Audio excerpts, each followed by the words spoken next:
Hey everyone, कैसे हैं आप सब। Welcome back to career in action. लगन आपकी एडवाइस हमारी। जैसे कि आपको पता है कि एनसीएल की क्लासेस हमने चालू कर दी है, GK GS reasoning current affairs की। अगर अभी तक आप हमारे चैनल पर नए हैं और अभी तक आपने सब्सक्राइब नहीं किया चैनल को, तो फटाफट चैनल को सब्सक्राइब कर दीजिए और जुड़ जाइए हमारे साथ, ताकि इस तरीके से इंपॉर्टेंट क्लास आपसे मिस ना हो। चलिए फिर बिना देरी करते हुए शुरू करते हैं वीडियो को। This is Shilpa Saroj and welcome back to career in action. Let's get started. सबसे पहले स्टार्ट करते हैं, वीडियो को ज़्यादा लंबा ना खींचते हुए। आज का जो वीडियो है, उस वीडियो में हम देखेंगे कि आखिर विटामिन का क्या रोल है। विटामिन की बात करें तो बहुत सारे क्वेश्चन आते हैं, आपने देखे होंगे। सारे ही कॉम्पिटेटिव एग्जाम्स में विटामिन से क्वेश्चन आते हैं। अगर आपको इसका पीडीएफ चाहिए तो टेलीग्राम पे ज्वाइन कर सकते हैं हमें। टेलीग्राम पे आपको इसका पीडीएफ मिल जाएगा। तो चलिए शुरू करते हैं वीडियो को बिना देरी करते हुए। देखिए, तो सबसे पहले देखिए कि हम देख लेते हैं कि विटामिन की बात करेंगे तो विटामिन क्या होता है। देखिए, विटामिन की बात करें तो विटामिन जो है एक केमिकल कंपाउंड है, okay, that is needed in small amount for the human body to work correctly. देखिए, विटामिन की बात करें तो हमारा बॉडी जो है वो खुद उसको नहीं बनाता है, यानी खुद उसको उत्पन्न नहीं करता है, बल्कि जो हम खाना खाते हैं, जो हम फूड लेते हैं, उससे हमें जो विटामिन मिलता है, ओके, जो कि हमारे ह्यूमन बॉडी को वर्क करने के लिए बहुत ही ज्यादा जरूरी है। अगर कोई आप विटामिन नहीं मिलेगा तो आप काम नहीं कर पाओगे, है ना, बॉडी में कोई एनर्जी नहीं रहेगी। तो इसलिए जो है ह्यूमन बॉडी को विटामिन की बहुत ही ज्यादा आवश्यकता होती है। अच्छा, अब बात करते हैं कि इसको थोड़ा सा हिंदी में भी देख लेते हैं। हिंदी मीडियम के बच्चे हैं। यह जीवन सत्य भोजन के अवयव हैं, जिनकी सभी जीवों को अल्प मात्रा में आवश्यकता होती है। रासायनिक रूप से ये कार्बनिक यौगिक होते हैं। उस यौगिक को विटामिन कहा जाता है, जो शरीर द्वारा प्राप्त मात्रा में स्वयं उत्पन्न नहीं किया जा सकता, बल्कि भोजन के रूप में लेना आवश्यक है। अच्छा, तो ये आपको समझ में आया। अच्छा, अब देखते हैं कि विटामिन की बात करें तो इसको टर्म को कौन पॉइंट किया, मतलब ये विटामिन की टर्म जो है, तो विटामिन का जो वर्ड है वो किसने पॉइंट किया, तो कैश्मीर फंक ने, ओके, 1912 में। अच्छा, याद रखिएगा। यहाँ पे टर्म बोला है कि हु कॉइन्ड द टर्म, यहाँ पे ये नहीं बोला कि who discovered the vitamin, okay, ये याद रखिएगा। कैश्मीर फंक, जो कि बायोकेमिस्ट थे। अच्छा, अब बढ़ते हैं आगे। आगे यहाँ पे आप देख रहे हैं कि आपके पास एक डायग्राम आपको दिख रहा है, ओके। इस डायग्राम में हम देखेंगे कि यहाँ पे विटामिन लिखा हुआ है। देखो, विटामिन की बात करें तो विटामिन दो तरीके के होते हैं, एक वाटर सॉल्युबल और एक फैट सॉल्युबल। अब आप सोचेंगे अब ये क्या है, वाटर सॉल्युबल, फैट सॉल्युबल। देखिए, फैट सॉल्युबल की बात करें तो फैट सॉल्युबल मतलब जो हमारे बॉडी में फैट होते हैं उसमें वो विटामिन जो है वो घुल जाए, ओके, यानी स्टोर हो जाए हमारे बॉडी में। हमारे बॉडी में फैट, जो ही फैट सॉल्युबल विटामिन है वो फैट में जाके स्टोर हो जाएंगे, और फिर जब हमें उसकी जरूरत होगी तो हमें वो विटामिन मिलता है। और वाटर सॉल्युबल की बात करें तो यहाँ पे क्या है, जो पानी में घुलनशील हो, यानी वाटर सॉल्युबल। तो वो विटामिन जो वाटर सॉल्युबल हो वो क्या होता है, बॉडी में ज्यादा देर तक नहीं रहते हैं, ओके। अच्छा, तो अब हम देखेंगे कौन है फैट सॉल्युबल। देखिए, vitamin A, vitamin D, vitamin E, vitamin के, ठीक है। तो याद रखिएगा ए, ठीक, डी, ई और के। ये जो विटामिन है ए, डी, ई, के, ये है आपके फैट सॉल्युबल। अगर हम वाटर सॉल्युबल की बात करें तो बाकी जो बचा आपका विटामिन बी और सी जो है वाटर सॉल्युबल विटामिन है। तो यहाँ से एक क्वेश्चन पक्का कंफर्म है आपका कि आना है एग्जाम में। यहाँ से पूछेगा ये कि चलिए बताइए कि विटामिन डी जो है वो फैट सॉल्युबल है कि वाटर सॉल्युबल है। तो जब यहाँ आपको पता है कि ए, डी, ई, के जब फैट सॉल्युबल है तो बाकी जो बचा वो बी और सी वो वाटर सॉल्युबल हुआ, तो जो विटामिन डी है वो फैट सॉल्युबल हुआ, ठीक है। इस तरीके से आप फटाक से जो है ए, डी, ई के लिखिए और उसके आगे लिखिए फैट सॉल्युबल, ठीक है। अगर आपको कंफ्यूजन हो रहा है, बहुत समझने में नहीं समझ में आ रहा है, तो आप ए, डी, ई के लिखिए फैट सॉल्युबल, बाकी जो बचा वो वाटर सॉल्युबल, ठीक है, विटामिन बी और सी। इसी को थोड़ा सा अच्छे से समझते हैं, चलिए आगे बढ़ते हैं।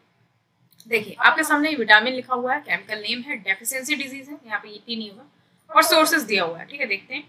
देखिए, यहाँ पे विटामिन ए दिया हुआ है, रेटिनॉल, ये क्या है, क्योंकि विटामिन यहाँ पे दिया है विटामिन ए, डी, ई, के। तो पहले हम इसको देख लेते हैं, जो कि फैट सॉल्युबल है, फिर बाकी जो आपका बचे वो आपके वाटर सॉल्युबल विटामिन है, ठीक है। तो देखिए, विटामिन ए की बात करें तो इसका जो साइंटिफिक नेम है, ठीक है, यानी केमिकल नेम क्या है, रेटिनॉल, ठीक है, इसको कार्टिनॉइड्स भी बोलते हैं। तो जो रेटिनॉल है ये आता है एग्जाम में, साइंटिफिक नेम काफी पूछे जाते हैं। चलिए बताइए विटामिन ए का जो साइंटिफिक नेम क्या है। तो आप क्या करोगे, तो कुछ चीजें हैं, कुछ विटामिन है जो आपको रट लेना है, मतलब बिल्कुल याद रहना चाहिए आपके दिमाग में, फटाक से आना चाहिए कि अच्छा विटामिन ए का केमिकल नेम ये है। तो विटामिन ए का क्या है, रेटिनॉल, याद रखिए, कार्टिनॉइड्स भी बोलते हैं। अच्छा, तो डेफिशिएंसी डिजीज मतलब इसकी अगर कमी हो जाए शरीर में तो भैया कौन सा बीमारी हो जाएगा। तो विटामिन ए की अगर कमी हो जाए तो आपको नाइट ब्लाइंडनेस हो सकता है, यानी रतौंधी, ठीक है, निक्टोलोपिया भी बोलते हैं इसको। अच्छा, उसके बाद क्या हो सकता है, हाइपर केराटोसिस हो सकता है, केराटोमलेशिया हो सकता है, ठीक है। तो ये सारे जो है तीन इंपॉर्टेंट है, यहाँ से क्वेश्चन पूछा जा सकता है। नाइट ब्लाइंडनेस ऐसा लगता है उनका फेवरेट क्वेश्चन है, कुछ एग्जाम हुआ, कोई भी एग्जाम हो तो फटाक से बोलेंगे चलिए बताइए विटामिन ए की कमी अगर हो गई बॉडी में, उसकी डेफिशिएंसी हो गई तो कौन सा डिजीज हो जाती है। तो नाइट ब्लाइंडनेस, रतौंधी जिसको बोलते हैं। देखिए यहाँ पे सोर्सेस है, आप इसको देख सकते हो, आपने समझने के लिए ज़्यादा इंपॉर्टेंट नहीं है, लेकिन आपको पता होना चाहिए किसमें विटामिन ए पाया जाता है, विटामिन डी किसमें पाया जाता है ना।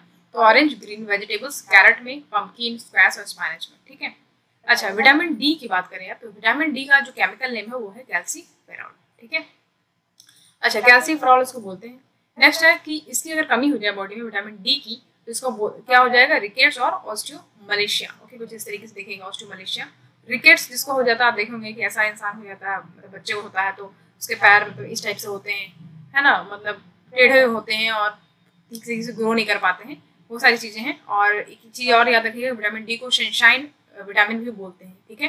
विटामिन डी जो सनशाइन विटामिन इसलिए बोलते हैं क्योंकि जो हमें सन रेज मिलती है सन से, तो वो बहुत ज़्यादा ज़रूरत होती है बॉडी में, है ना। तो सन की जो हमें सन रेज है वो भी ज़रूरत होती है बॉडी में, और तो उसको बोलते हैं सनशाइन विटामिन। और दूसरा ये याद रखिएगा कि जो सोर्सेस है वो फिश, एग, लीवर और मशरूम है, ठीक है। अच्छा, नेक्स्ट है विटामिन ई। विटामिन ई का जो साइंटिफिक नेम है वो है टोकोफेरॉल और टोकोट्रिनॉल यहाँ पे लिखा हुआ है, ठीक है। टोकोफेरॉल आप याद रखिएगा, इंपॉर्टेंट है ये। इससे क्या होता है, विटामिन ई की बात करें तो इनफर्टिलिटी हो जाता है, यानी स्टेरिलाइजेशन, सुना होगा आपने, तो ये हो जाता है, ठीक है। तो इनफर्टिलिटी की यहाँ पे स्थिति पैदा हो जाती है अगर विटामिन ई की कमी हो जाए शरीर में तब, तो इसलिए फ्रूट्स और वेजिटेबल्स लेना जरूरी है। अच्छा, नेक्स्ट है विटामिन के। विटामिन के को बोलते हैं फाइलोक्विनोन, ये साइंटिफिक नेम याद रखिएगा या लिख लीजिए, आप चाहे तो नोट्स में लिख सकते हैं, फटाफट रिवाइज कर लीजिएगा लास्ट टाइम पे, ठीक है। फाइलोक्विनाइन जो है विटामिन के को बोलते हैं, साइंटिफिक नेम है। अच्छा, इसका जो डेफिशिएंसी, अगर इसकी कमी हो जाए बॉडी में तो क्या होता है, देखिए यहाँ पे लिखा है नॉन क्लॉटिंग ऑफ ब्लड, यानी कि जैसे मान लीजिए आपको चोट लगा, ठीक है, आपको ब्लड निकलने लगा हाथ में, तो क्या होगा, जब ब्लड निकलने लगेगा तो थोड़ी देर में वो क्लॉट वहाँ पे बन जाता है ना, और ऊपर एक परत चढ़ जाती है, उसको बोलते हैं WBC। तो वो जो व्हाइट ब्लड सेल वहाँ पे जमा हो गया उसी को बोलते हैं क्लॉटिंग, यानी क्लॉट हो गया, वहाँ पे रुक गया, थक्का जमने लगा। लेकिन अगर आपकी बॉडी में विटामिन के की कमी हो गई तो आपका थक्का जो है वो नहीं जमेगा, यानी जो ब्लड, अगर आपको चोट लगी तो जो ब्लड है वो बेहतर रहेगा, रुकेगा नहीं, ठीक है, थक्का नहीं बनेगा, ठीक है। इसलिए वो यहाँ पे लिखा है non clotting of blood, clotting जो ना बने। अच्छा, तो ग्रीन वेजिटेबल्स का इसलिए सेवन ज़्यादा करें। अच्छा, नेक्स्ट है विटामिन B1। अब यहाँ शुरू होता है वाटर सॉल्युबल विटामिन, ठीक है। विटामिन B1 को बोलते हैं थायमीन, यहाँ पे याद रखिएगा, विटामिन B1 है, B2 है, B3, B5, B6, B7, B9, ठीक है, इतने हैं, याद रखिएगा। थायमीन विटामिन B1 को बोलते हैं, इसकी कमी से बेरी हो जाता है। और वार्निक कार्साकॉफ सिंड्रोम, ये भी क्वेश्चन पूछ सकता है कि वार्निक कार्साकॉफ सिंड्रोम जो है वो किस विटामिन की कमी से होता है, तो आप विटामिन B1 लगाओगे। कुछ लोगों को पता ही नहीं होगा कि बोले ये क्या है वार्निक कार्साकॉफ सिंड्रोम, ये क्या है एग्जाम, तो याद रख लीजिए, बस चीज़ें हैं। तो किसमें पाया जाता है, oatmeal, rice, vegetables, cauliflower, potato और लीवर एंड एग्स में पाया जाता है विटामिन B1। अच्छा, विटामिन B2 की बात करें, विटामिन B2 की बोलते हैं रिबोफ्लेविन, ठीक है।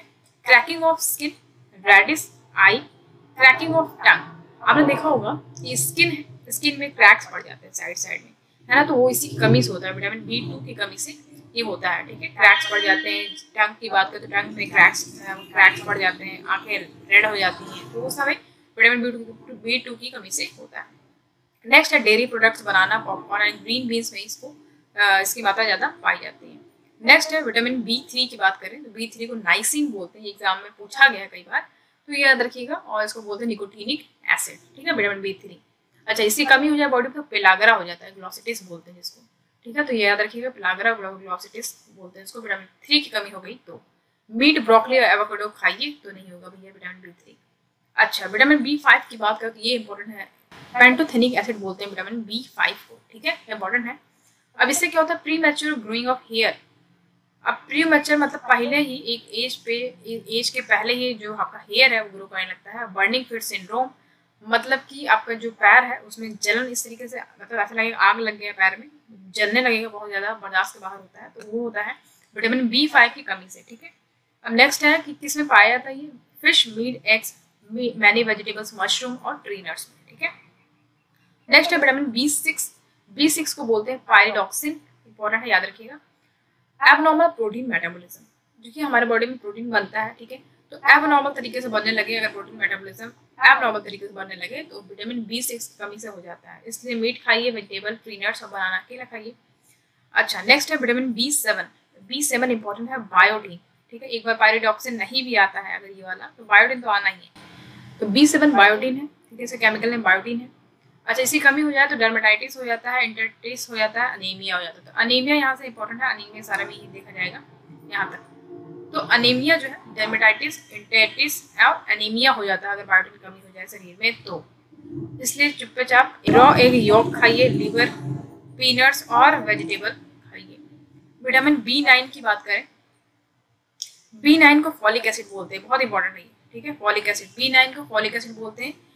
अगर इससे कमी हो जाए तो क्या होता है, megaloblastic anaemia and birth defect, ठीक है। मतलब जब बच्चे पैदा होते हैं तो उसमें कुछ डिफेक्ट्स हो सकता है और अनीमिया हो जाता है, ठीक है। मेगाब्लास्टिक याद रखिएगा, मेगालोब्लास्टिक अनीमिया है। तो अनीमिया की बात करें तो अनीमिया के काफी टाइप्स है, तो उसको मेगालोब्लास्टिक अनीमिया है, ठीक है, याद रखिएगा। लीफी वेजिटेबल्स, पास्ता और ब्रेड, सेरल और लीवर से पाया जाता है, खाइए इसको चुपचाप, ठीक है, बहुत बढ़िया। नेक्स्ट है विटामिन B12 को बोलते हैं साइनोकोबाल एमीन, ठीक है। कोबाल्ट किसमें पाया जाता है, विटामिन B12 में। नेक्स्ट है पर्नीसियस अनीमिया, जो है इसकी कमी की वजह से हो जाता है।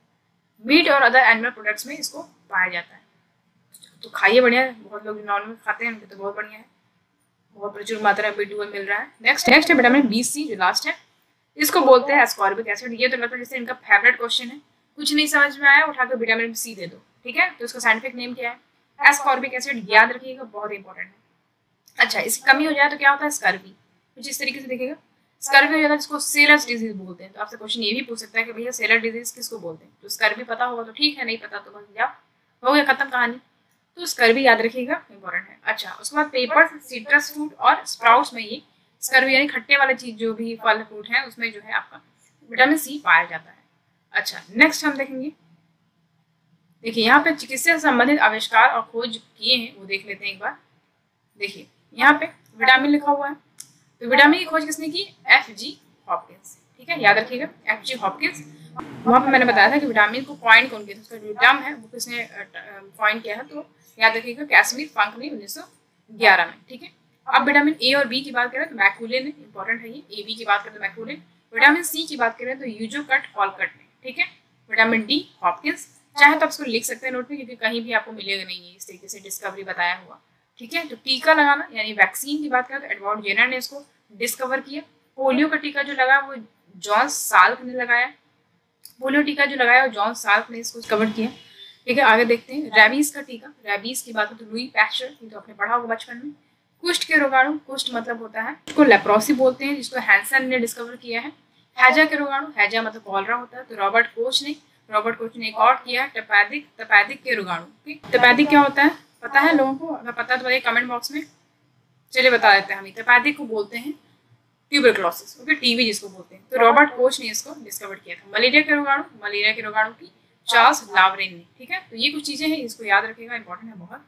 अब नेक्स्ट है, चलिए यहाँ पे तो वीडियो खत्म होता है, ज़्यादा देर का वीडियो नहीं है, फटाफट वीडियो को देख लीजिए और चाहे तो आप इसको नोट्स में लिख सकते हैं ताकि आपको जल्दी रिवाइज करने में आसानी हो। कुछ चीज़ें हैं बहुत जल्दी क्लास लेंगे, फटाफट कंप्लीट करेंगे जीके का पोर्शन और जीके जीएस का पोर्शन, ठीक है। तो चलिए फिर आज के लिए इतना ही, मिलते हैं अगले वीडियो में, तब तक के लिए ध्यान रखिए। Thank you so much for watching.